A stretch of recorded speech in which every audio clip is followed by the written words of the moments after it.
मूर्तिमानंद विग्रहम गोवर्धनधरम वंदे श्रीराधा प्राणवल्लभम नमामि श्रीमदाचार्यान् प्रभुन् श्री विठ्ठलेश्वरान् यत्कृपातो व्रजाधीश सेवनं प्राप्नुयान्नराः।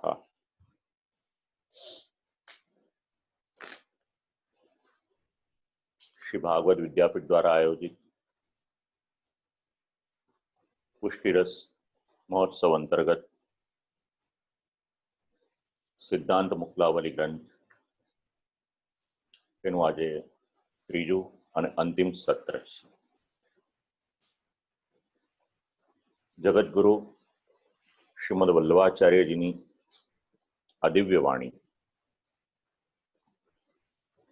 પુષ્ટિ સૃષ્ટિના સિદ્ધાંતને ખૂબ સરસ રીતે અભિવ્યક્ત કરે છે। ભાગવત વિદ્યાપીઠમાં બિરાજમાન श्री रसराज प्रभु,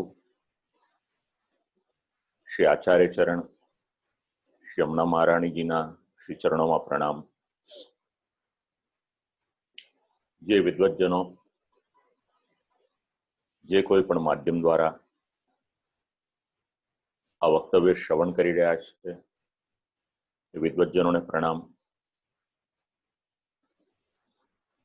अने सर्व श्रोताओं ने भगवत स्मरण। 4 श्लोक सुधीનું વક્તવ્ય ગઈકાલે શ્રી ઠાકોરજીએ સંપન્ન કરાવ્યું। હવે 5મો શ્લોક। તદેવૈતત્પ્રકારેણ ભવતીતિ શ્રુતૈર્મતમ વિરૂપમ ચાપી ગંગાવત નેયમ સા જલરૂપિણી। जगत ने माटीना विविध जे ओपिनियन हता ए समझाव्या। श्री आचार्य चरण पोतानो जे सिद्धांत छे जगत ने माटेनो एनुं निरूपण करे छे। तदैवैतत् प्रकारेण भवति इति श्रुतिर्मतम। श्रुति एटले वेद, वेदनो जे मत छे तेनो आधार। कारण श्री महाप्रभुजी ने शब्द प्रमाण अतिशय प्रिय छे। तो एज ब्रह्म आ प्रपंचात्मक छे। श्रुतिनो मत लई ए वात समझावे छे। अक्षर ब्रह्म आ प्रपंचात्मक एटले जगत रूप थयुं छे एवो श्रुतिनो मत छे। अने एमां पछी ए ब्रह्मथी आ जगत उत्पन्न थयुं छे इत्यादि जे प्रमाणो छे एने समझाव्या छे। साथे साथे अग्नि अने अग्निना तणखा ए बधुं स्वरूप होय ए समजण पण आपी। एटले कहेवानुं तात्पर्य एक ज छे, श्रुतिना मत मुजब श्री आचार्य चरणे पोतानो सिद्धांत प्रतिपादित कर्यो छे। अहींया बधा ज सिद्धांतोने पहेला समजाव्या, एमनो उल्लेख कर्यो अने पछी पोतानो सिद्धांत समजाव्यो छे। तो ए ज अक्षर ब्रह्म आ प्रपंचात्मक जगत रूप छे एवो श्रुतिनो मत छे। आ श्री आचार्य चरणनो स्वमत स्वसिद्धांत एने समजाव्यो। हवे अक्षर ब्रह्मना 2 स्वरूप तेने समजवा कई रीते। सामान्य व्यक्ति शास्त्रनी परिभाषामां गूंचवाई जाय अने एमां पण जो श्री महाप्रभुजीनी वाणी होय तो भलभला दिग्गज पंडितो होय जे आपणने टीकाओ वांचता समजाय छे के एमां पण आपणने मतमतांतर देखाय। सामान्य जीवनुं गजु शुं एमां आपणे पण नथी समजी शकता। तो श्री आचार्य चरण हवेना श्लोकोमां गंगाजीना 3 स्वरूप समजावे छे। आ श्लोकथी लईने 8मा श्लोक सुधी 3 स्वरूप गंगाजीना अने पछी एनुं ज अनुसंधान ब्रह्म ने समझवाने माटे श्री आचार्य चरण लौटे छे। श्री आचार्य चरण श्री महाप्रभुजीनी એક વિશેષ દ્રષ્ટિ છે અને એક તત્વોને સમજાવવાને માટે એના 3 સ્વરૂપ સમજાવે છે: આદિભૌતિક, આધ્યાત્મિક અને આદિદૈવિક. તો ગંગાજીનું આદિભૌતિક સ્વરૂપ વિરૂપમ ચાપી ગંગાવદ નેયમ સા જલરૂપિણી. આદિભૌતિક સ્વરૂપ એટલે શું? જે જલ સ્વરૂપે જલરૂપિણી છે એ ગંગાજીનું આદિભૌતિક સ્વરૂપ છે. એ વ્યવહારમાં જલ કામ લાગે, દેખાય પણ ખરું અને ઉપયોગમાં લેવાય પણ ખરું. એની પછીના શ્લોકમાં આધ્યાત્મિક સ્વરૂપ મહાત્મ્ય સંયુતા નૃણામ સેવતામ મુક્તિ મુક્તિદા મર્યાદા માર્ગ વિધિના તથા બ્રહ્માપી બુદ્ધતામ. આધ્યાત્મિક સ્વરૂપ એ તીર્થ સ્વરૂપ. એટલે તીર્થમાં જેટલી શ્રદ્ધા હોય એ શ્રદ્ધા એને સેવન કરનાર રાખે અને એમના દ્વારા જે ફલની પ્રાપ્તિ થઈ શકે એ તીર્થનું અનુસંધાન. અને એમાં ટીકાકારો પછી સમજાવે છે કે ગંગાજીમાં સ્નાન કરવાનું ફલ ક્યાં મળે? તીર્થમાં જઈ અને સ્નાન કરો તો ફલ મળે કે પછી થોડુંક ગંગાજલ પોતાની સાથે લઈ આવો અને એ જલથી સ્નાન કરો તો ફલ મળે? તો ટીકાકારો સ્પષ્ટ છે આ બધી બાબતને માટે. જે આધ્યાત્મિક સ્વરૂપ છે, તીર્થ સ્વરૂપ છે, સ્નાન પૂજા વગેરે મર્યાદા માર્ગની પદ્ધતિ અનુસાર વિધિપૂર્વક કરે, શાસ્ત્ર સિદ્ધ થાય એનાથી, શાસ્ત્રોક્ત પ્રમાણેથી કરે તો મહાત્મ્ય શેનું? જે ગંગાજી પ્રત્યક્ષ તીર્થમાં બિરાજમાન હોય એનું કે પછી આપણે કોઈ પાત્રમાં લાવીએ એનું? તો સમજાવવામાં આવ્યું કે પ્રત્યક્ષ જે ખળખળ વહી રહ્યા છે એ ગંગાજીનું મહાત્મ્ય વધારે છે અને એમાં સ્નાન કરવાથી ભોગ મોક્ષ રૂપી જે ફળ છે એની પ્રાપ્તિ થાય છે. હવે એ જ ગંગાજીનું રૂપાંતરણ કોઈ નાના પાત્રમાં લઈએ એવી રીતે છે. બસ એ જ શબ્દ અહીંયા શ્રી પુરુષોત્તમજી સમજાવે છે. પ્રવાહમાં જે જલ છે અને બહાર જે ભેદ છે એ જ ગંગાજીનું રૂપાંતરણ છે. એવી જ રીતે જગત અને જગતથી ભિન્ન આ અક્ષરના 2 સ્વરૂપ સમજવા જોઈએ. આ એક બહુ સરળ દ્રષ્ટાંત આપી અને વાત સમજાવી દીધી. એટલે એક આધિભૌતિક સ્વરૂપ જે જલ સ્વરૂપ છે, જે આપણે પોતાના ઉપયોગમાં પણ લઈ શકીએ. બીજું આધ્યાત્મિક સ્વરૂપ જે તીર્થ સ્વરૂપ છે, જે શાસ્ત્રના વિધિ મુજબ આપણે એનું અનુસંધાન લઈ તીર્થ રૂપે સેવન કરી શકીએ, એના દ્વારા જે પુણ્ય મળે છે. અને ત્રીજું સ્વરૂપ છે એ ગંગાજીનું આદિદૈવિક સ્વરૂપ. તત્રૈવ દેવતા મૂર્તિર ભક્ત્યાયા દૃશ્યતે ક્વચિત ગંગાયામ ચ વિશેષેણ પ્રવાહા ભેદ બુદ્ધે. તો આદિદૈવિક સ્વરૂપ એટલે કયું? તો જે મૂળ સ્થાનમાં મૂર્તિ સ્વરૂપે બિરાજમાન હોય એ ગંગાજીનું આદિદૈવિક સ્વરૂપ છે. તો પ્રશ્ન એ પણ થાય કે આ બધા સ્વરૂપોના દર્શન કોને થાય? તો સમજાવ્યું કે કોઈ ભક્ત હોય, ભક્ત્યા યા દૃશ્યતે ક્વચિત, અને એ ભક્તના હૃદયમાં જો ભક્તિ હોય તેને સાક્ષાત ગંગાજીના દર્શન થઈ શકે. પણ કોઈ બહુ ભાગ્યશાળી ભક્ત હોય ને જેનો હૃદયનો એવો ભાવ હોય અને ભક્તિ હોય તો એને એવા દર્શન થાય.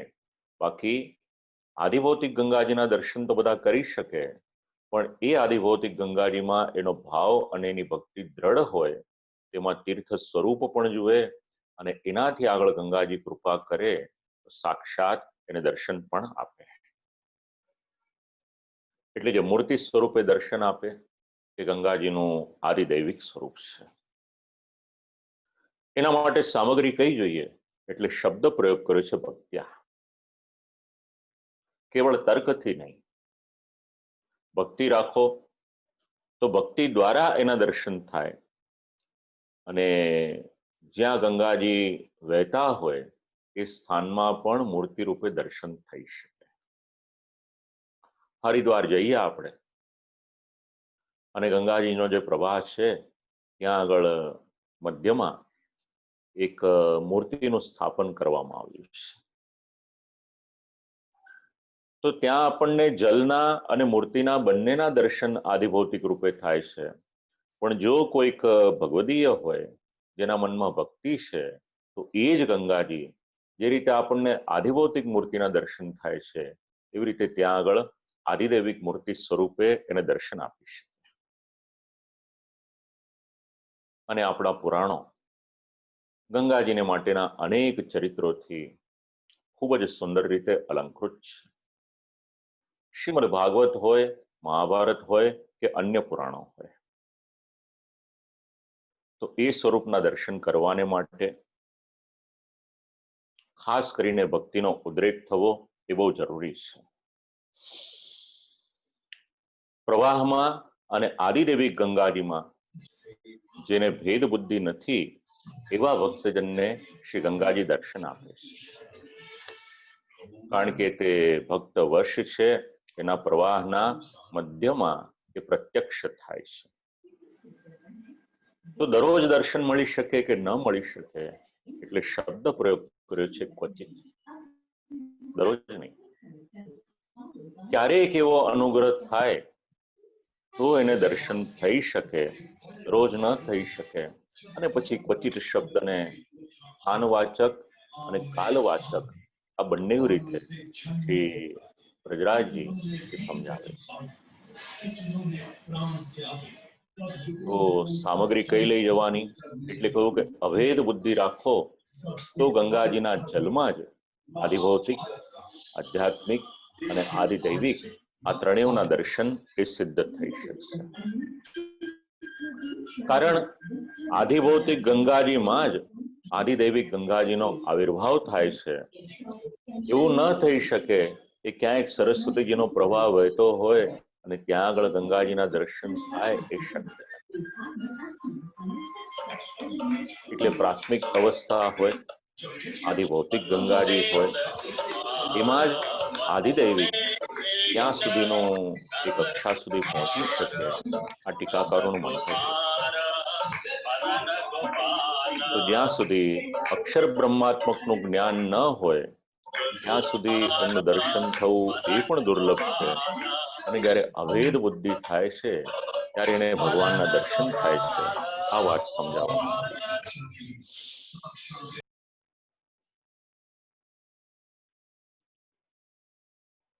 એ ભજન વગેરેનું ફળ શું એ નિરૂપણ કર્યું. શ્લોકનો સારાંશ વિચારવો હોય તો વિચારી શકાય કે આદિદૈવિક ગંગાજી, આધિભૌતિક ગંગાજી અને આધ્યાત્મિક ગંગાજી, આ બધા ત્રણેય ક્યાં બિરાજમાન મળે આપણને? તો ત્રણેયનું એક સાથે દર્શન કરવું હોય તો એમાં આપણો ભાવ પહેલા તો દ્રઢ થવો જોઈએ. અને જ્યારે ભક્તિનો ઉદ્રેક થાય, ભક્તિ જ્યારે ઉત્તરોત્તર વધતી જાય, ત્યારે ગંગાજીના કોઈક સેવક હોય તો એને એક જ સ્થાનમાં આ ત્રણેય સ્વરૂપના દર્શન એ થઈ શકે છે. પણ દર્શન દરેકને ન થાય, જેમના ભક્ત હોય એને દર્શન થાય છે. તો મૂળ પ્રવાહ પાસે જ્યારે કોઈ પણ જાય, એના હૃદયમાં ભક્તિ લઈને જાય, એના હૃદયમાં ભાવ લઈને જાય, આદર લઈને જાય, તો પછી સાથે સાથે બાકીના બંને સ્વરૂપના દર્શન એ શક્ય થઈ શકે છે. પ્રત્યક્ષા સાન સર્વેશામ પ્રાકામ્યમ સ્યાત તયા જલે. હવે આગળની વ્યવસ્થા, એમાં આદિદૈવિક એટલે દેવતારૂપ ગંગાજી આમ તો દરેકને પ્રત્યક્ષ ન હોય, પણ કોઈક એવો ભક્ત હોય અને એ ભક્તની પર જ્યારે અનુગ્રહ કરે, અતિશય ભક્તિ વધે અને ભક્તિ માર્ગમાં ચાલવાને માટે જે ભક્તિ શબ્દના અર્થઘટન કરવામાં આવ્યા છે ભગવત પ્રાપ્તિને માટે, તો શ્રી મહાપ્રભુજીએ સુબોધિનીજીમાં એક અર્થઘટન એવું પણ કર્યું છે કે ભક્તિ એક સાધન છે અને ભગવાન સાધ્ય છે. બસ અનુસંધાન લેવું હોય સુબોધિનીજીની કારિકાનું તો આ પ્રત્યક્ષા સાન સર્વેશામ પ્રાકામ્યમ સ્યાત તયા જલે, તો અનુસંધાન અહીંયા પણ લઈ શકે કે ભક્તિ અતિશય વધે છે ત્યારે દર્શન થાય છે. એની પહેલા ભાવ કયો રાખવાનો? તો ભાવ એક જ રાખવાનો કે મારે જે જોઈએ છે, મારે જેમના દર્શન કરવા છે એ આ જલના પ્રવાહમાં પણ બિરાજમાન છે. સાંપ્રત સમયની સાથે પણ આનો વિચાર કરી શકાય. અત્યારે તો જે પરિસ્થિતિ છે વિશ્વની, ઘણું બધું નુકસાન પણ છે, પણ સાથે સાથે લાભ એક છે કે પ્રકૃતિનું જે ચક્ર છે એ ધીરે ધીરે ઘણું સુધરી ગયું છે. એક સમય એવો પણ હતો, ગંગાજલનું પાન કરવું હોય તો વિચાર કરવો પડે, એ જ ગંગાજીને એ જ સ્થાન છે, પણ આજે જલ શુદ્ધ નિર્મલ સ્ફટિક જેવું થયું છે એવું સોશિયલ મીડિયાના ફોટોગ્રાફ્સ પરથી દેખાય છે. તો જલમાં એ ભાવ શુદ્ધ થશે ત્યારે ગંગાજીના દર્શન એમાં થઈ શકશે. અને એમાં પણ શાસ્ત્ર જેની ના પાડે છે એવો કોઈ પણ પ્રકારનો વ્યવહાર એ ગંગાજીના જલમાં કરવો નહીં. ગંગાજીને વિશુદ્ધ કરવાને માટે લાખો કરોડો અબજો રૂપિયા ખર્ચો એ સરકારનો વિષય છે. ક્લીન ગંગા મિશન ચલાવો એ પણ સરકારનો વિષય છે. પણ જે લોકો શાસ્ત્રની આજ્ઞાને માને છે, ખૂબ ધ્યાનથી શાસ્ત્ર વાંચીએ તો જલનું ખૂબ મહાત્મ્ય છે, અને શાસ્ત્ર એવું સમજાવે છે કે જલને કોઈ પણ પ્રકારે દૂષિત કરશો નહીં. બીજો બધો કચરો તો નાખવાની ના છે જ, પણ શ્રીમદ ભાગવતનો પ્રસંગ લઈએ આપણે તો નલકુબર અને મણિગ્રીવના પ્રસંગમાં પણ શ્રી આચાર્ય ચરણ એવી આજ્ઞા કરે છે, જલે ક્રીડા ગંગાયામ નિષિદ્ધા.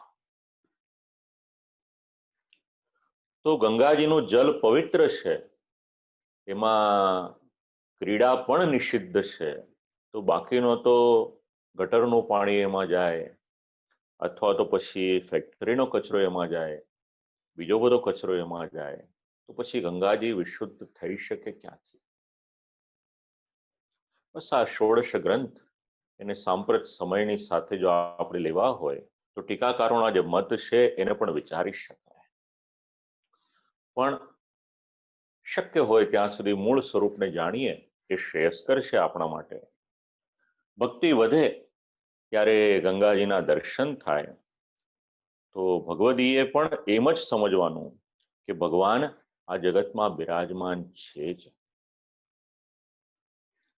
જ્યારે એ અનિષિદ્ધ વ્યવહાર બંધ કરશે, એની ભક્તિ ખૂબ વધશે અને પછી ભગવાનનો અનુગ્રહ થશે, ત્યારે એને ભગવાનના દર્શન થશે. આ સિદ્ધાંત ગંગાજીના માધ્યમ દ્વારા આપણને સમજવા મળે છે કે જે જગતમાં આપણે રહીએ છીએ એ જગતમાં આપણે વ્યવહાર કેવો કરવાનો, આ સિદ્ધાંત પણ આપણે વિચારવા જેવો છે.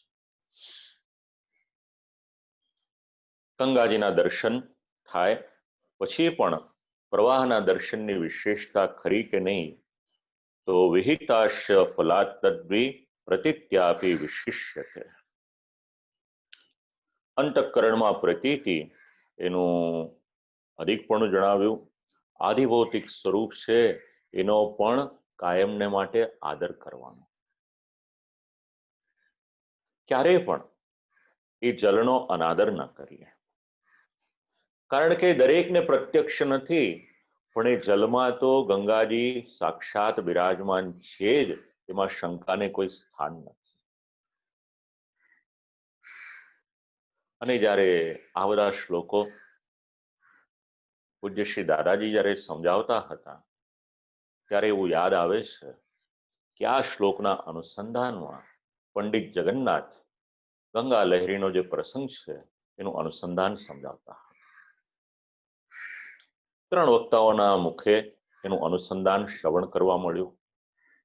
એક ગોલોકવાસી પૂજ્ય શ્રી કૃષ્ણ શંકર શાસ્ત્રીજી પૂજ્ય શ્રી દાદાજી, બીજા ગોલોકવાસી પૂજ્ય શ્રી પ્રદ્યુમ્ન શાસ્ત્રીજી, અને ત્રીજા પુસ્તક રૂપે વાંચવા મળ્યું પૂજ્ય શ્રી પાંડુરંગ શાસ્ત્રીજી આઠવલેજી. તો ગંગા લહરી આખો જેનો પ્રસંગ છે એને આપણે વાંચીએ, વિચારીએ, અને જો સિદ્ધાંત મુક્તાવલીના શ્લોકોની સાથે પણ એને વિચારીએ તો પણ આપણને ખ્યાલ આવશે કે પ્રત્યક્ષા સાન સર્વેશ. જે અનુભવ એ પંડિતજીને થયો એ જમાનામાં કે આખા જ નગરના લોકો એમનો વિરોધ કર્યો, એ છતાં પણ ગંગાજીએ આવી અને એમનું કલ્યાણ કર્યું, અને પછી કોઈ પણ બોલી ન શક્યું, તો સાક્ષાત ગંગાજી એમાં વિરાજમાન છે જ, એમાં શંકાને કોઈ સ્થાન નથી. પ્રશ્ન છે આપણી ભક્તિનો, પ્રશ્ન છે આપણી શ્રદ્ધાનો. હવે ગંગાજીના દ્રષ્ટાંત એનું જે અનુસંધાન લેવાનું છે, 9મો શ્લોક સમજાવે છે. યથા જલમ તથા સર્વે, યથા શક્તા તથા બૃહત, યથા દેવી તથા કૃષ્ણ તત્રાપ્યે તદિહોચ્યતે. તો જે રીતે ગંગાજીના 3 સ્વરૂપ વિચાર્યા, આદિભૌતિક, આધ્યાત્મિક અને આદિદૈવિક, બસ હવે શ્રી મહાપ્રભુજી પોતાના સિદ્ધાંતમાં આ જ 3 શબ્દને ગંગાજીના દ્રષ્ટાંત દ્વારા જે સમજાવ્યા એને બ્રહ્મની સાથે સમજાવી દેશે. તો બ્રહ્મની સાથે કઈ રીતે? તો બ્રહ્મનું જે આદિભૌતિક સ્વરૂપ છે એ કયું? એટલે કયું જે જગત છે એ બ્રહ્મનું આદિભૌતિક સ્વરૂપ છે. આ શ્લોકમાં સમજવાનું છે, કેવળ 3 વાક્યમાં સમજી શકાય એવું છે. બ્રહ્મનું આદિભૌતિક સ્વરૂપ એનું નામ જગત. આ એક વાત. એ જ બ્રહ્મનું આધ્યાત્મિક સ્વરૂપ એનું નામ છે અક્ષર બ્રહ્મ, જેને આપણે ગઈકાલે અધિષ્ઠાનને અધિષ્ઠાતા એના દ્વારા કંઈક વિચાર કર્યો. અને ત્રીજી વાત, એ જ બ્રહ્મનું જે આદિદૈવિક સ્વરૂપ છે એ જ સચ્ચિદાનંદ શ્રી કૃષ્ણ. આ ગંગાજીના 3 સ્વરૂપ એને ભગવાનના જ આ 3 સ્વરૂપની સાથે શ્રી આચાર્ય ચરણ આ શ્લોકમાં સમજાવે છે. ચાલુ પ્રસંગમાં બ્રહ્મનો વિષય છે, માટે બ્રહ્મની સાથે એને સમજાવવા જોઈએ. અને પછી શ્રી પુરુષોત્તમજી, શ્રી વ્રજરાયજી એની સાથે સાથે સેવાનો જે પ્રકાર છે એનું અનુસંધાન પણ થોડું સમજાવે છે. કારણ કે આ ગ્રંથમાં શ્રી આચાર્ય ચરણના સિદ્ધાંતની ગરિમા છે, એનું જ વિશેષત્વ છે. એટલે જ્યાં જ્યાં અનુકૂળતા હોય ત્યાં સેવાના સિદ્ધાંતોને પણ ટીકાકારો સમજાવે છે. તો જેવી રીતે ગંગાજીના 3 સ્વરૂપ, એવી જ રીતે ભગવાનના પણ 3 સ્વરૂપ, અને જે પ્રમાણે વ્યવહાર તદ્રૂપમાં ભક્તને થાય છે તેમાં ભગવાનના ભક્તના પણ વ્યવહાર એનું અનુસંધાન લેવાનું આ વાત આ 9મો શ્લોક સમજાવે છે. તો હવે પ્રશ્ન થાય કે ગંગાજીનું આદિભૌતિક રૂપ એ તો એક પ્રકારનું છે, તો પછી જગત એ 3 પ્રકારે વિચારવાનું કે એક પ્રકારે? આ બધા લેખનની એક વિશેષતા છે, શંકા પણ ઊભી કરે અને સાથે સાથે એનું સમાધાન પણ કરે. એટલે પછી સમાધાન સમજાવ્યું. જગત તો ત્રિવિધમ પ્રોક્તમ, બ્રહ્મ વિષ્ણુ શિવાસ્તતાઃ, દેવતા રૂપવત પ્રોક્તઃ, બ્રહ્મણિત્થમ હરિર્મતા. તો જગત કેવું? એટલે ભલે આગળનું દ્રષ્ટાંત આપ્યું કે આદિભૌતિક, આધ્યાત્મિક, આદિદૈવિક એની સાથે, પણ હવે એ જ વાતને જરાક વધારે સમજાવે છે. જગત તો ત્રિવિધમ પ્રોક્તમ. આખો જ શ્રી મહાપ્રભુજીનો જે શુદ્ધાદ્વૈત બ્રહ્મવાદનો સિદ્ધાંત છે જગતને માટેનો, બસ આ 8 અક્ષરમાં આપણે વિચારી શકીએ. તો જગત 3 પ્રકારનું એટલે ત્રિગુણાત્મક સ્વરૂપ છે. એ 3 સ્વભાવથી પ્રકટ થાય. હવે ભગવાનના 3 ગુણોનું અનુસંધાન લેવાનું. અહીંયા આગળ 11મો સ્કંદ એ તો જ્ઞાનનો ભંડાર છે, કારણ કે ભગવાનની વાણી છે. એના 24મા અધ્યાયનું અનુસંધાન આપે છે. અને સાથે સાથે એક કરોળિયાનું પણ દ્રષ્ટાંત આપીને આ બધી વાત સમજાવે, પણ ત્રણ ગુણોની ઉત્પત્તિ ક્યાંથી એને માટેનો આપણે વિચાર કરીએ તો ત્રણ ગુણોની ઉત્પત્તિ એ ભગવાનના જ ત્રણ, આપણે જે બોલીએ છીએ સત, ચિત અને આનંદ, એનું અનુસંધાન આપણને મળે છે. તો સદરૂપથી જે ગુણ નીકળ્યો એનું નામ છે સત્વ.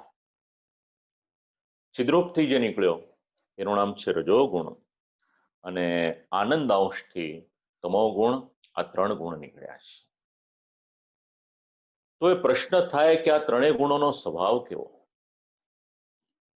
તામસ ગુણ તો બંધન કરતા છે, એમાં બહુ વિચારવાની જરૂર નથી. રજોગુણ પણ બંધન કરતા છે, પણ એનાથી પણ આગળ સમજાવે છે કે કેવળ તમોગુણ અને રજોગુણ નહીં, સત્વગુણ પણ બંધન કરતા છે. તો આ ત્રણેય ગુણો એની પર આધિપત્ય કોનું ચાલે? તો ભગવાનનું તો ચાલે, પણ ભગવાનની એક શક્તિ છે, એનું નામ છે માયા. તો પૂછ્યું કે આ માયા કેવી, સાચી છે કે મિથ્યા છે? એટલે કહ્યું કે નહીં, આ મિથ્યા માયા નથી, આ સાચી માયા છે.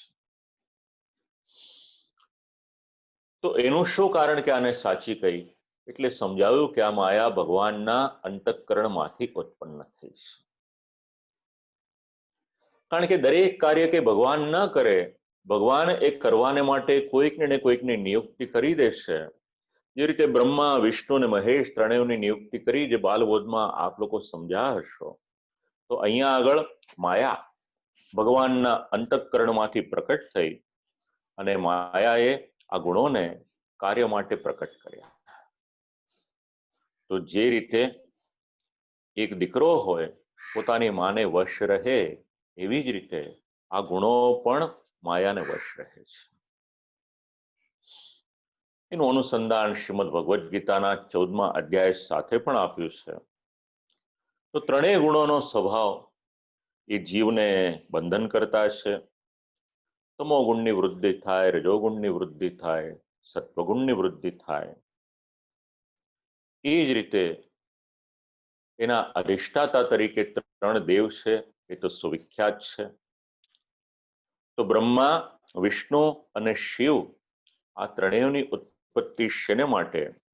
તો દરેકને એક એક ગુણની સાથે સંબંધ છે. સત્વગુણના નિયામક ભગવાન વિષ્ણુ, રજોગુણના નિયામક બ્રહ્માજી, અને તમોગુણના નિયામક અગર કોઈ હોય તો શ્રી મહાદેવજી છે. અને શ્રીમદ ભાગવતજીનો 11મો સ્કંદ કોઈ પણ વ્યક્તિનો પરિચય કરવો હોય તો એના માટેના 3 શ્લોક આપ્યા છે કે કઈ વ્યક્તિમાં કયો ગુણ છે એ જોઈ લઈએ એટલે ખબર પડી જાય કે આની પ્રકૃતિ કેવી છે. તો કે આ સત્વગુણ વાળો છે, આ રજોગુણ વાળો છે, આ તમોગુણ વાળો છે. આ જે 3 દેવ છે, આખું જ વિશ્વ છે, એને સંચાલન કરવાને માટે બ્રહ્માજી ભલે સર્જન કરે છે, પણ બ્રહ્માજીના મૂળમાં પણ ભગવાન છે. જો ભગવાને બ્રહ્માજીને સામર્થ્ય આપ્યું ન હોત તો બ્રહ્માજી પણ આ સર્જન કરી શકત કે કેમ, એ પ્રશ્ન છે. 3 પ્રકારનું જગત એટલે 3 સ્વભાવથી પ્રકટ છે. હવે બ્રહ્મા, વિષ્ણુ અને શિવ ત્રણેયને અલગ અલગ કાર્ય સોંપ્યા, પણ આ બધાના નિયામક કોણ છે? એટલે કહ્યું કે બધાના નિયામક અગર કોઈ હોય તો પૂર્ણ પુરુષોત્તમ ભગવાન શ્રી કૃષ્ણ છે. તો બ્રહ્મા વગેરે દેવો પણ સ્વતંત્ર નથી, અને જો સ્વતંત્ર હોત તો શ્રીમદ ભાગવતમાં જે ઉલ્લેખ મળે છે કે એ બધા દેવો પણ જ્યારે જ્યારે મુશ્કેલીમાં આવે છે ત્યારે કોઈકની સ્તુતિ કરે છે તો ભગવાનની પાસે જવું ન પડ્યું. શ્રીમદ ભાગવતનો બીજો સ્કંદ હોય, ચોથો સ્કંદ હોય, 8મો સ્કંદ હોય, 10મો સ્કંદ હોય, અલગ અલગ સ્કંદોમાં આપણે વિચાર કરીએ તો ત્યાં આગળ આ બધા જ દેવોની કરતા ભગવાનની સર્વોપરિતા એ તો સિદ્ધ થયેલી છે. આમાં કોઈ પક્ષપાત નથી. અને કોઈ પણ આચાર્ય હોય ક્યારે પણ કોઈને બીજાને નીચા દેખાડવા માટેનું કાર્ય ન કરે, પોતાનો જે સિદ્ધાંત છે અને પોતાની જે ફિલોસોફી છે એ સમજાવે છે. કોઈને માનવું ન માનવું એ દરેકનો અંગત મત છે. તો જગત તો ત્રિવિધમ પ્રોક્તમ, તો ત્રિદેવ અને પુરુષોત્તમ, એમાં પુરુષોત્તમ એ સર્વોપરી છે, બધા જના નિયામક છે, અને ગુણાભિમાની જેટલા દેવતાઓ છે એ એમના આધિપત્યમાં રહેલા છે. સત્વ, રજ અને તમ ત્રણેય પ્રકૃતિના ગુણ, એના માટેના અનુસંધાનમાં આ સમજાવી અને પછી ક્ષર, અક્ષર અને પુરુષોત્તમ આ ત્રણ શબ્દનો વિચાર છે. તો જે સર્વભૂત એનું નામ છે ક્ષર, અને સર્વ એટલે બ્રહ્માજીથી લઈ અને એક તૃણ પર્યંત એ બધા જનો વિચાર કરે તો એ બધા જ એની અંતર્ગત આવી જાય. અક્ષર એટલે જે કૂટસ્થ છે, જે કૂટમાં રહેલું છે એ અક્ષર છે. મહત વગેરે જે તત્વ છે એનો જે સમુદાય છે એમાં રહેલું. અને આ બંને કરતા પણ જો કોઈ ઉપર છે તે પુરુષોત્તમ છે. જે આનંદની કંઈક થોડીક મીમાંસા આપણે ગઈકાલે ઉપનિષદનું અનુસંધાન લીધું હતું, એનું અનુસંધાન આ બધા શબ્દોની સાથે લઈ લઈએ તો અક્ષરમાં પુરુષોત્તમ બિરાજે છે, એની સાથે પણ લઈ અને આખો જ આ વિચાર કરીએ તો ખ્યાલ આવી જશે. અને ગીતાજીનો 15મો અધ્યાય તો છે જ પ્રમાણ રૂપે. ત્યાં આગળ તો સ્પષ્ટ રીતે પુરુષોત્તમ અને એની આગળના અધ્યાયોમાં અક્ષર બ્રહ્મ એની સમજણ આપી છે. તો ભગવાન અને ભગવાનના ભક્ત, એમાં આ 10મા શ્લોક માટે વિચાર કરીએ તો આ જગત એ ત્રણ પ્રકારનું, એટલે ત્રણ પ્રકારનું એટલે શું? તો કે ત્રણ ગુણોથી ઘેરાયેલું છે. સત્વગુણ, રજોગુણ અને તમોગુણ. જે દેવને જે કાર્ય સોંપ્યું છે એ પ્રમાણે પોતાનું કાર્ય કરે છે. અને શ્રી મહાદેવજી, શ્રી બ્રહ્માજી અને ભગવાન વિષ્ણુ અને આ બધા જે છે એમના નિયામક કોણ? એટલે સમજાવ્યું કે એમના નિયામક અગર કોઈ છે તો એ હરિ છે, એ ભગવાન છે. 11મો શ્લોક.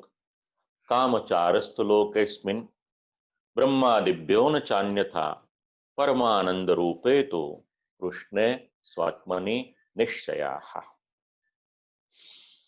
હવે જેમનો જેમનામાં અનુરાગ હોય એ એમની આરાધના કરે,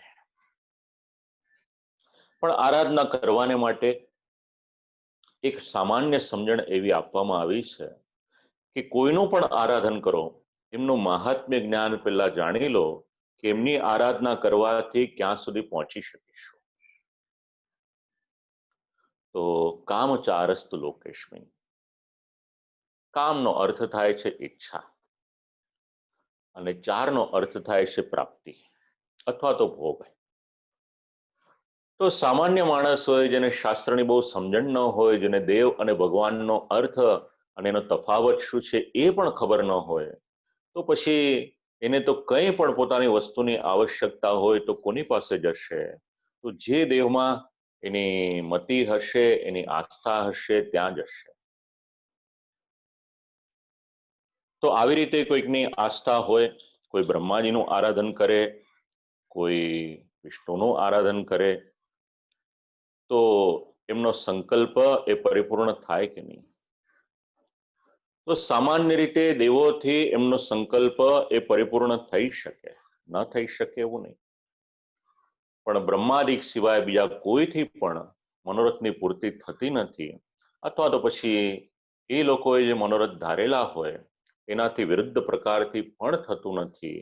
આ ટીકાકારો અહીંયા આગળ સમજાવે છે. તો ત્યાં આગળ પાછો વિચાર કરવાનો થોડોક મર્યાદાનો અને પુષ્ટિનો. કારણ કે લોકમાં જે કામનાની પૂર્તિ છે એ દેવોથી થાય છે, તો પછી ભગવાન એમના માટે શું વિચારવાનું? એટલે બે શબ્દ આપણને મળે છે ભગવદ્ ગીતાના, એક યોગ અને એક ક્ષેમ, અને એનું જ અનુસંધાન જે આપણે ભગવાનનું સ્વરૂપ સમજીએ છીએ એની સાથે, એટલે જે કંઈક મળે છે એ કેવળ અને કેવળ પ્રયત્નથી નહીં, પણ પ્રયત્નની સાથે સાથે જ્યારે ભગવાનની કૃપા વળે છે અને ભગવાન ઈચ્છે છે ત્યારે આ વિશ્વના લોકોનો યોગ અને ક્ષેમ આ બંને ભગવાન દ્વારા જ પરિપૂર્ણ થાય છે. તો કોઈક એવું વિચારે કે ભાઈ અમે તો અમુક દેવનું આરાધન કર્યું ને અમને આ વસ્તુ મળી, તો ત્યાં આગળ ટીકાકાર પાછો એ મતને સ્પષ્ટ કરે છે કે ભલે તમે એ દેવનું આરાધન કર્યું, પણ એ દેવ પણ કોઈકને વશમાં છે, એ તો હરિના વશમાં છે, શ્રી કૃષ્ણના વશમાં છે. એટલે એમનામાં જે આપવાનું સામર્થ્ય આવ્યું, જો ભગવાને એમને સામર્થ્ય ન આપ્યું હોત તો એ દેવ પણ તમારા મનના જે સંકલ્પ અને જે મનોરથ છે એ પરિપૂર્ણ કરી શકત કે કેમ, એ પ્રશ્ન છે. તો જે પુષ્ટિ માર્ગીય છે, જે પુષ્ટિ ભક્ત છે, એના જે પુરુષાર્થ છે, ધર્મ હોય, અર્થ હોય, કામ હોય કે મોક્ષ હોય, એને પૂર્ણ કરનાર અગર કોઈક છે તો કેવળ અને કેવળ ભગવાન છે, એમની સિવાય બીજું કોઈ પણ નથી. કારણ એ ભક્તનો દ્રઢ અનુરાગ એ ભગવાનના સ્વરૂપમાં રહેલો છે, ભગવાનમાં રહેલો છે, માટે એમની સિવાય બીજું કોઈ પણ એ મનોરથ પરિપૂર્ણ કરી ન શકે. અને શ્રી કલ્યાણરાયજી નામના ટીકાકાર તો એવું સમજાવે છે કે જે ભગવાનનો અનન્ય ભક્ત છે, કે જેને સાલોક્ય, સાર્ષ્ટિ આ બધું પણ જોઈતું નથી, તો એવા ભક્તના મનોરથ તો બીજા કોઈ દેવ પરિપૂર્ણ કરી પણ નહીં શકે. કારણ કે એના જે મનના મનોરથ છે એ તો દિવ્ય મનોરથ હોય. જે રીતે ભગવત સેવા એને કરવી હોય, આ લોકમાં પણ કરવી હોય અને દેહ છૂટે પછી પણ કરવી હોય, તો એ અન્ય કોઈ પણ દેવ દ્વારા એમના મનના મનોરથ એ પરિપૂર્ણ થાય એવા નથી. આ બધી વાતનું નિરાકરણ અહીંયા સમજાવ્યું. કન્ક્લુઝન એવું લઈ શકાય કે આ લોકમાં અધિષ્ઠાતા બ્રહ્માજી વગેરે જે દેવો છે એની ઉપાસના કરનારના મનોરથની પરિપૂર્તિ થાય. પુષ્ટિ ભક્ત જે છે એને તો કેવળ અને કેવળ એના કોઈક મનોરથ હોય, અને એ પણ લૌકિક નહીં, એના અલૌકિક મનોરથની પૂર્તિ અગર કોઈ કરે છે તો શ્રી ઠાકોરજી કરે છે. શ્રી કૃષ્ણ પરબ્રહ્મ પુરુષોત્તમ છે, અંતર્યામી વિષ્ણુ અક્ષર છે, અને જગત એક ક્ષર છે. એટલે તે સર્વોત્તમ જે પુરુષોત્તમ શ્રી કૃષ્ણ છે એમની જ ભક્તિ કરવી, એનો સમજણ આપણને આ શ્લોકમાં સમજાવવામાં આવશે. અને એ સમજણને માટે આ શ્લોક સમજાવ્યો. અતસ્તુ બ્રહ્મવાદેન કૃષ્ણે બુદ્ધિર્વિધીયતામ. ભગવાનના અનેક પ્રકારના સેવકો હોય, તો અહીંયા આગળ જે ઉત્તમ અધિકારી છે એના મનનો ભાવ કયો, તો એના મનનો ભાવ એક જ છે, અતસ્તુ બ્રહ્મવાદેન કૃષ્ણે બુદ્ધિર્વિધીયતામ. બ્રહ્મવાદ કરી શ્રી કૃષ્ણમાં પોતાની બુદ્ધિને સારી રીતે રાખો. તો આ બ્રહ્મવાદ શબ્દ સમજવો હોય, ભાગવત વિદ્યાપીઠનું સ્થાન છે. વિદ્વતજનોની વાણીને લઈએ, ટીકાકારો તો સમજાવે જ છે, એને તો આપણે નમન કરવાના જ, એમાં કોઈ ના નથી. પણ જો બ્રહ્મવાદ શબ્દ સમજવો હોય તો શ્રીમદ ભાગવતના દ્વિતીય સ્કંદમાં 6ઠ્ઠા અધ્યાયમાં બ્રહ્માજીના મનમાં એવી ઈચ્છા થઈ કે હું ભગવાનને પ્રાપ્ત કરું, કે ભગવાનને મેળવું, કે દર્શન કરવું. તેના માટે તપ, યોગ, યજ્ઞ આ બધા સાધનો કરે છે. અને જ્યારે પછી નિર્ણય કર્યો કે યજ્ઞ કરવું, તો યજ્ઞમાં જેટલી જેટલી સામગ્રી હોય છે એ બધી જ સામગ્રી એ ભગવાનનું સ્વરૂપ છે એવું જાણ્યું. અને જ્યારે સંકલ્પ કરવાની વાત આવી ત્યારે બ્રહ્માજી મનમાં વિચાર કરે કે સંકલ્પ પણ હું કઈ રીતે કરું, કારણ કે જે કંઈક છે એ બધું જ ભગવાનનું છે, અને ભગવાનનું છે ને ભગવાનને આપવાનું, તો આમાં મારું પોતાનું છે શું? આમાં બસ સેવામાં આ જ વાત છે જે પણ કંઈક છે આપણી પાસે, આપણું પોતાનું તો કંઈ નથી એમાં. આ બધું જ જે કંઈક છે એ બધું જ કેવળ અને કેવળ ભગવાનનું. બસ જો આ બ્રહ્મવાદ શબ્દ એને ગોલોકવાસી પૂજ્ય શ્રી બદ્રીનાથ દાદાજીએ જ્યારે સમજાવ્યો ત્યારે શ્રીમદ ભાગવતજીના બીજા સ્કંદના આ 6ઠ્ઠા અધ્યાયની સાથે સમજાવ્યો, જે શ્રી આચાર્ય ચરણનો મૂળ સિદ્ધાંત છે, ભગવત સેવા. તમારી ને મારી પાસે એવું કંઈક છે જ નહીં કે આપણે ભગવાનને કંઈક આપી શકીએ. જે કંઈક છે એ બધું જ ભગવાનનું છે. અતસ્તુ બ્રહ્મવાદેન કૃષ્ણે બુદ્ધિર્વિધીયતામ. પોતાની મતિ, પોતાની બુદ્ધિ એ કેવળ અને કેવળ ભગવાન શ્રી કૃષ્ણમાં સારી રીતે રાખી દો, જે આપણને ભીષ્મ પિતામહ સમજાવે છે. અને જે દિવસે આપણે આપણી બુદ્ધિ ભગવાનમાં જોડી દઈશું, ગદ્ય મંત્રમાં તો બોલીએ છે પણ સાચે જ આપણી બુદ્ધિ ભગવાનમાં જોડાય છે કે કેમ એ પ્રશ્ન છે. તો ભગવાન દરેક સ્થાનમાં રહેલા છે. આ બ્રહ્મવાદ શબ્દને ટીકાકારો પણ આ જ રીતે સમજાવે છે અને એમાં પ્રહલાદજીનું ઉદાહરણ આપે છે કે પ્રહલાદજીને પૂછવામાં આવ્યું કે ક્યાં છે ભગવાન, એટલે કે એવું બધે જ છે, આ થાંભલામાં ભગવાન છે કે નહીં? તો મયા તો સ્તંભે બી દૃશ્યતે.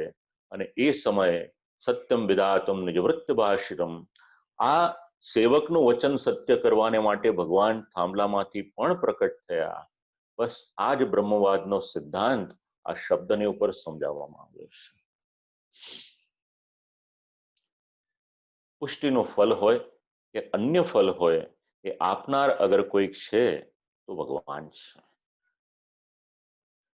12મા શ્લોકના ઉત્તરાર્ધમાં જીવના સ્વરૂપનું નિરૂપણ છે. કલાક 2 કલાક બોલીએ તો અડધો શ્લોક એ પૂર્ણ થાય કે કેમ એ પ્રશ્ન છે. આત્મની બ્રહ્મરૂપે હિ છિદ્રા વ્યોમનીવ ચેતના. ખૂબ સંક્ષિપ્તમાં વિચાર કરીએ, શરીરમાં રહેલો જીવ. શ્રી આચાર્ય ચરણ ખૂબ સુંદર રીતે સમજાવે છે. જીવ આવ્યો ક્યાંથી એ પણ સમજાવે છે. જીવનું માપ શું છે એ પણ સમજાવે છે. જીવનું કર્તવ્ય શું છે એ પણ સમજાવે છે. અને જો જીવ એ કર્તવ્ય મુજબ પોતાનું જીવન જીવે તો એને ફલ કયું મળે આ પણ અગર કોઈક સમજાવનાર છે તો શ્રી મહાપ્રભુજી છે. અને કોઈ સિદ્ધાંત પોતાનો કપોલ કલ્પિત નથી. એ બધા જ સિદ્ધાંતના મૂળમાં અગર કંઈક રહેલું છે તો શાસ્ત્રનું પ્રમાણ રહેલું છે. તો કોઈક ચંદ્રમાના દર્શન કરે, વચ્ચે એક ચારણી રાખી દે તો ચંદ્રમા કાણા કાણા વાળા આમ નાના નાના સ્વરૂપે દેખાય, તો જેમને જીવનું જ્ઞાન ન હોય એ એવી રીતે એને ભાસે. પણ જો જીવના સ્વરૂપનું જ્ઞાન એકવાર થઈ જાય કે આ કોણ છે, તો પછી અવિદ્યાની સાથે જે જીવનો સંબંધ છે એ ધીરે ધીરે ધીરે કરીને છૂટતો જાય. બસ ભગવાનની સેવા આ જ છે. પોતાનું સ્વરૂપ જાણો, ક્યાં હતા એ જાણો, કોને મેળવવાના છે એ જાણી લો, અને એની વચ્ચેનો આખો જે પ્રોસેસ છે બસ એ જ ભગવત સેવા છે. તો જીવ એનું સ્વરૂપ, એનું નિરૂપણ, જીવ એ અણુ છે, જીવ એ અંશ છે. શ્રીમદ ભગવદ્ ગીતા વાંચો, બ્રહ્મસૂત્ર વાંચો, શાસ્ત્રાર્થ પ્રકરણ વાંચો, શ્રીમદ ભાગવત વાંચો, અથવા તો ઉપનિષદના અનેક જે પ્રમાણો છે એ બધું વાંચો તો ખબર પડશે કે આ જીવ એનું સ્વરૂપ શું છે. કોઈક વેદાંત એવું માને છે કે જીવ એક છે, પણ શ્રી આચાર્ય ચરણ સમજાવે કે એ તો ભગવાનનો અંશ છે. હવે જે જ્ઞાની ભક્ત છે એની વ્યવસ્થા સમજાવી. ઉપાધિનાશે વિજ્ઞાને બ્રહ્માત્મત્વાવબોધને ગંગા તીર સ્થિતો યદ્વત દેવતામ તત્ર પશ્યતિ તથા કૃષ્ણમ પરમ બ્રહ્મ સ્વસ્મિન જ્ઞાની પ્રપશ્યતિ. જીવનું સ્વરૂપ તો સમજાવ્યું, હવે જીવનો મોક્ષ કઈ રીતે થઈ શકે? તો જ્યારે એનામાંથી અવિદ્યાનો નાશ થાય અને એને આત્મજ્ઞાન થાય તો એનું કલ્યાણ થઈ શકે. તો જીવ અને ભગવાનની વચ્ચે આવરણ કયું? એટલે એક શબ્દનું આવરણ, એનું નામ છે અવિદ્યા. જે દિવસે એ અવિદ્યાનો પડદો એ દૂર થઈ જાય એટલે જીવ પાછો ભગવાનની પાસે જઈ શકે. આ શ્લોક આ વાત સમજાવે છે. જીવ ભગવાનનું દર્શન કરે એટલે એને ભગવાનનું વિશેષ જ્ઞાન થાય છે. તો જગત એ બ્રહ્માત્મક છે, આવું જેને જ્ઞાન થાય. એક વાક્યમાં સમજાવી દીધું કે બ્રહ્મ જ્ઞાન એટલે શું, તો ખૂબ સુંદર કેવળ એક જ વાક્ય એના માટે કે બધું જ જગત એ બ્રહ્માત્મક છે, આવું જે જ્ઞાન થાય એનું નામ બ્રહ્મ જ્ઞાન. કારણ કે વેદાંત એવું છે, જેટલું એમાં ઊંડા ઉતરતા જઈએ એટલા અનેક પ્રશ્નો થતા જ જાય. અને સામાન્ય જન સમાજ, વિદ્વજ્જનો ના સમજી શકે તો સામાન્ય જન એ ક્યાંથી સમજી શકે? જ્ઞાની ભક્તનો ક્રમ સમજાવ્યો. એની પછી માર્ગ અનુસાર ફલની પ્રાપ્તિ, એટલે જે મુજબ મર્યાદા માર્ગમાં રહેલો જીવ હોય એને એ પ્રમાણે એનું ફલ મળે. પુષ્ટિ માર્ગમાં રહેલો જીવ હોય એને એ મુજબ એનું ફલ મળે. ભગવાનનો નિયમ છે, જે પ્રમાણે જે માર્ગમાં જે હોય એને એ પ્રમાણે ફલ આપે. તો સંસારીને કયું ફલ મળે? તો સંસારી અસ્તુ ભજતે સ દૂરસ્થો યથા તથા અપેક્ષિત જલાદીના અભાવાત તત્ર દુઃખ ભાગ. જ્ઞાની ભક્તની તો વાત કરી, સંસારીની વાત સમજાવે છે કે સંસારીને એક અંતરાય કયો? તો એના મનમાં ઈચ્છા ખૂબ હોય છે કે ભગવાનના દર્શન કરું, પણ કેવળ ઈચ્છાથી એનું કાર્ય થતું નથી, કારણ કે એક અવિદ્યાનો અંતરાય છે. હવે કોઈકને ગંગાજીના તટ સુધી જવું હોય, ગંગાજીના દર્શન કરવા હોય, પણ એ ગંગાજીનો તટ એના ગામથી કે એના શહેરથી જેવી રીતે ઘણો બધો દૂર હોય, તો આ જે વચ્ચે એક અંતરાય રહેલો છે, બસ એવી જ રીતે જે સંસારી છે એને એક હર્ડલ છે, એક અંતરાય છે, કે જ્યાં સુધી અવિદ્યા દૂર નહીં થાય ત્યાં સુધી એને ભગવાનના દર્શન થતા નથી. તો પુષ્ટિ ભક્તને માટેની શું વ્યવસ્થા? એટલે એનો નિર્ણય આપ્યો, તસ્માત શ્રી કૃષ્ણ માર્ગસ્થો વિમુક્ત સર્વલોકતા આત્માનંદ સમુદ્રસ્થમ કૃષ્ણમેવ વિચિંતયે. શું કરવાનું?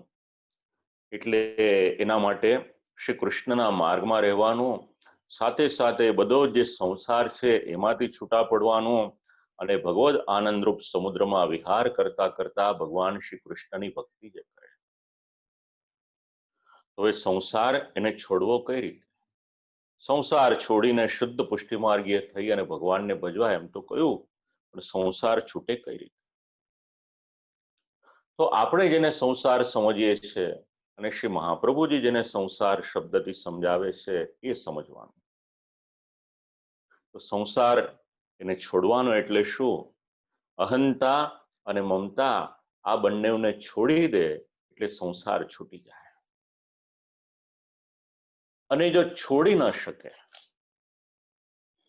તો એને ભગવાનમાં જોડી દો.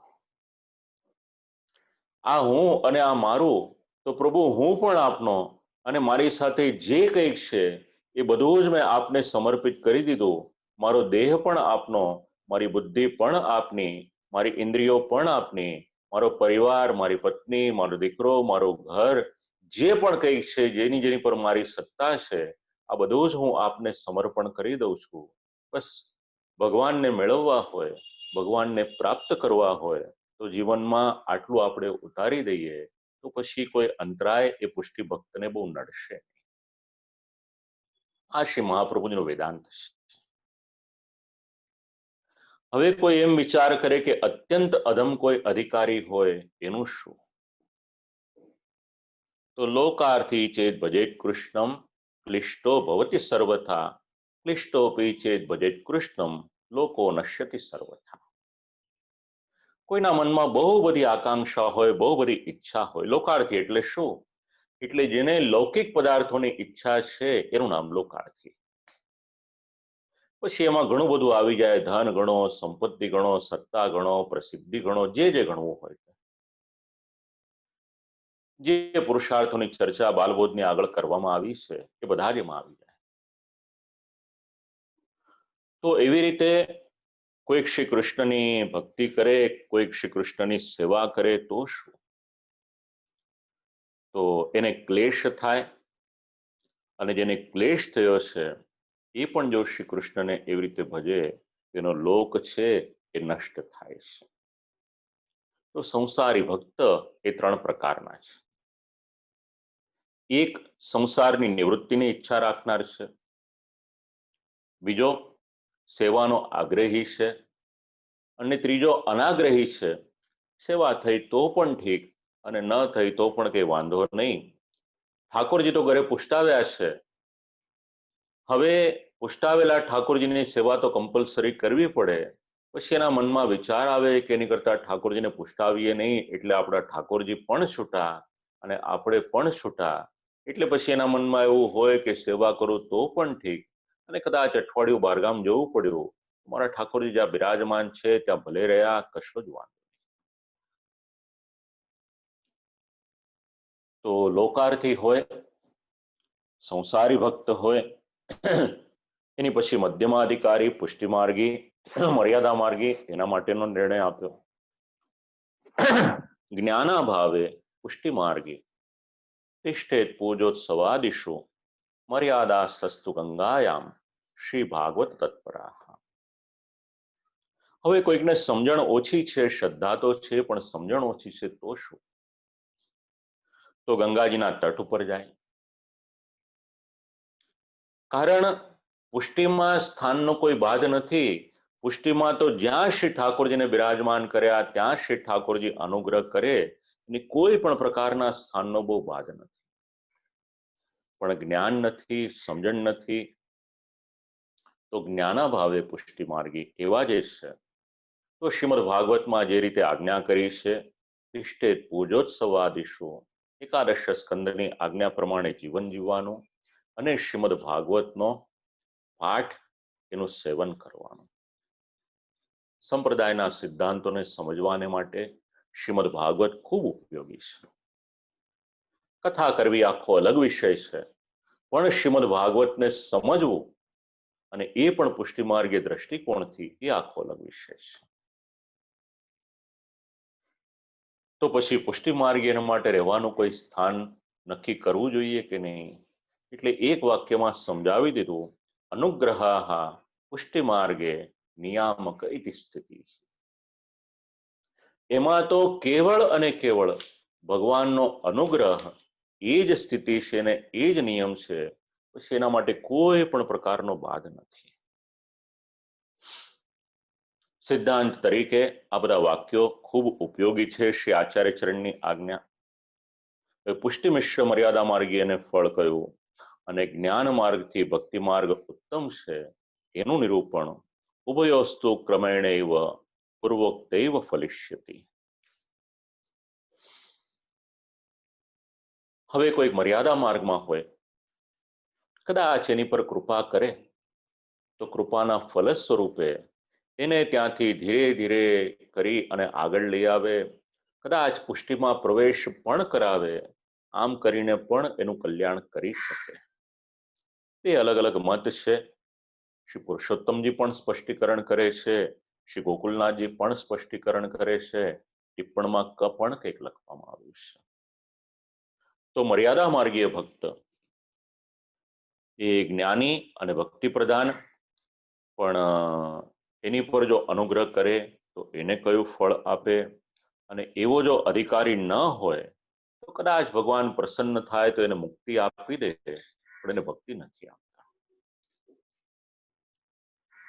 જ્ઞાનાદિકો ભક્તિ માર્ગ એવમ તસ્માન નિરૂપિતા.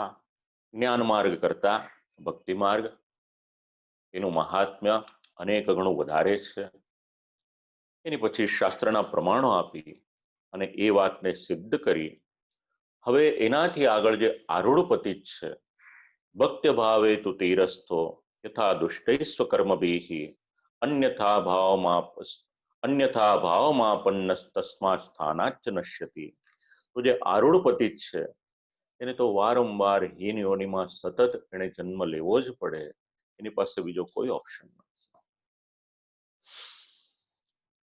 નરકમાં ન જાય પણ એ છતાં પણ એને જન્મ મરણનો જે ફેરો છે એ તો એને લેવો જ પડે છે. આમ કરતા કરતા ગ્રંથનો ઉપસંહાર એવં સ્વશાસ્ત્ર સર્વસ્વમ મયા ગુપ્તમ નિરૂપિતમ. આ જે ગુપ્ત શાસ્ત્ર છે મારા જે સ્વકીય જનો છે એમના માટે મેં પ્રકટ કર્યું છે. એ તદ્બુદ્ધ્વા વિમુચ્યેત પુરુષ સર્વ સંશયાત. જે કોઈ આને સારી રીતે સમજી લે, જાણી લે, વાંચી લે, વિચારી લે, શ્રવણ કરી લે, તેના મનમાં સ્વમાર્ગીય જે સિદ્ધાંતો છે એ ખૂબ સારી રીતે આરૂઢ થઈ જાય છે.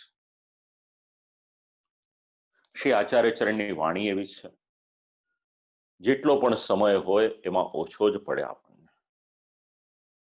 જ્યારે શ્રી ભાગવત વિદ્યાપીઠના પ્રતિનિધિ તરીકે આચાર્ય શ્રી ધનંજયભાઈએ મને આમંત્રણ આપ્યું, ત્યારે મને પૂછ્યું હતું કેટલા દિવસ જોઈશે. મેં કહ્યું 2 દિવસ રાખીએ. મને કહ્યું કે વધારે દિવસો રાખો. મેં કીધું 2 ના 3 રાખો. આમ તો આપણે 5 દિવસ એક લઈએ તો આપણે કંઈક થોડોક ન્યાય આપી શકીએ. એવું નથી કહેતો કે બધું જ જાણી શકાય, પણ ઠાકોરજીની કૃપા છે, ખૂબ વ્યસ્તતા છે, એટલા માટે ભગવાને કંઈક 3 દિવસની આ સગવડ કરી આપી. જે પણ સમજાયું, એવું નથી કે બધું આવડે છે, પણ જે પણ સમજાયું ને જે આચાર્યોના વચન છે, ટીકાકારોના વચન છે, એના દ્વારા જે શ્રી ઠાકોરજીએ પ્રેરણા કરી, જે શ્રી આચાર્ય ચરણે પ્રેરણા કરી, એને કંઈક બોલવાને માટે વિનમ્ર પ્રયાસ કર્યો છે. ઠાકોરજી કૃપાળુ છે, આપણા અનેક દોષોને પણ સ્વીકારી લે છે. તો શ્રી રસરાજ પ્રભુના શ્રી ચરણમાં વિનંતી કરીશ, જે કંઈક બોલાયું કૃપા કરીને આપ સ્વીકારશો તો મારું અહોભાગ્ય. કારણ કે જીવ તો દોષનો ભરેલો છે, તો વાણીમાં બી ઘણા દોષ હોઈ શકે. એ વાણીનો દોષ પણ શ્રી ઠાકોરજી નિવૃત્ત કરે. અને ભાગવત વિદ્યાપીઠ જે સત્કર્મ આટલા વર્ષોથી ચાલી રહ્યા છે, એમાં આ એક વિશેષ ઉમેરો છે. પુણ્યપ્રિય સ્મરણ પર્વ અને એની પછી પુષ્ટિ રસ મહોત્સવ, આવા અનેક આયોજન ભાગવત વિદ્યાપીઠ દ્વારા થતા રહે અને જન સમાજને, વિદ્વજ્જનોનો સતત લાભ એ પ્રાપ્ત થતો રહે. જે જોડાયેલા છે શ્રી ભાગવત વિદ્યાપીઠની સાથે, એ દરેકને શ્રી ઠાકોરજીની ખૂબ કૃપા, એની અનુભૂતિ થાય. અને જે પુષ્ટિના સિદ્ધાંતોને માટે, ષોડશ ગ્રંથને માટે જે પ્રયત્ન કરી રહ્યા છો, ભગવાનના શ્રી ચરણમાં એવી વિનંતી અવશ્ય કરું કે જે પ્રવક્તાઓ હોય એમના હૃદયમાં આ પુષ્ટિના સિદ્ધાંતો શ્રી મહાપ્રભુજીની કૃપાથી આરૂઢ થાય, એટલી જ વિજ્ઞપ્તિ શ્રી ઠાકોરજીના યુગલ શ્રી ચરણોમાં કરી અને આ વાણીને અહીંયા આગળ વિરામ આપું છું. જે વિદ્વજ્જનો આને શ્રવણ કરી રહ્યા હોય, આપ સર્વને પણ સદૈન્ય દંડવત પ્રણામ કરું છું. અસ્તુ.